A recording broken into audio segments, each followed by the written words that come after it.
क्या आप जानते हैं भगवान जगन्नाथ का असली रूप यह लकड़ी की मूर्त नहीं बल्कि एक चमकता हुआ नीला पत्थर था जिसे नीलमाधव कहा जाता था। आखिर वो दिव्य पत्थर गायब कहाँ हो गया और भगवान अधूरी मूर्त में क्यों बदल गए? यह कहानी मालवा के राजा इंद्रद्युम्न से शुरू होती है। उन्हें पता चला कि ओडिशा के घने जंगलों में भगवान विष्णु साक्षात नीलमाधव के रूप में पूजे जाते हैं। राजा ने अपने मंत्री विद्यापति को खोज पर भेजा। विद्यापति जंगलों में भटकते हुए आदिवासी सरदार विश्ववसु तक पहुंच गए, जो गुफा में गुप्त रूप से नीलमाधव की पूजा करते थे। विद्यापति ने सरदार की बेटी से शादी की और जिद करके गुफा देखने की बात मनवा ली। सरदार ने शर्त रखी कि वे उनकी आंखों पर पट्टी बांधकर ले जाएंगे, लेकिन विद्यापति ने चालाकी की। उन्होंने रास्ते में चुपके से सरसों के बीज गिरा दिए। कुछ दिनों बाद जब बारिश हुई तो सरसों के पौधे उग आए और विद्यापति को गुफा का रास्ता मिल गया। उसने तुरंत राजा को खबर दी। राजा इंद्रद्युम्न अपनी विशाल सेना लेकर घमंड के साथ भगवान को लेने पहुंचे, लेकिन उनके वहां पहुंचते ही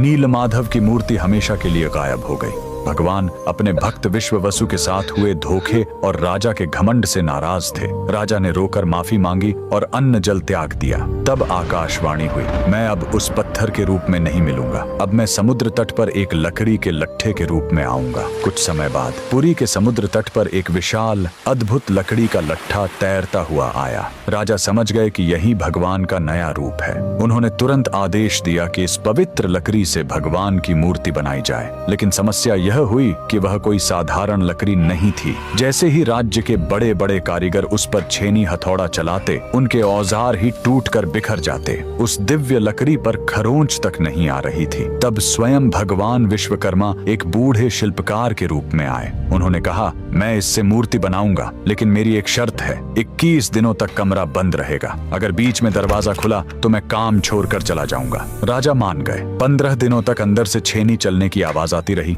लेकिन फिर सब एकदम शांत हो गया। रानी गुंडिचा को लगा कि बूढ़ा शिल्पकार शायद अंदर मर गया है। घबराहट में उन्होंने दरवाजा खोल दिया। अंदर देखा तो शिल्पकार गायब था और वहां भगवान जगन्नाथ, बलभद्र और सुभद्रा की अधूरी मूर्तियां थीं। राजा बहुत दुखी हुए, लेकिन तभी भगवान ने संकेत दिया कि वे इसी अधूरे रूप में रहकर भक्तों को दर्शन देना चाहते हैं। यही कारण है कि आज भी हम भगवान के उस अधूरे लेकिन सबसे प्यारे रूप की पूजा करते हैं। कमेंट्स में जय जगन्नाथ जरूर लिखें।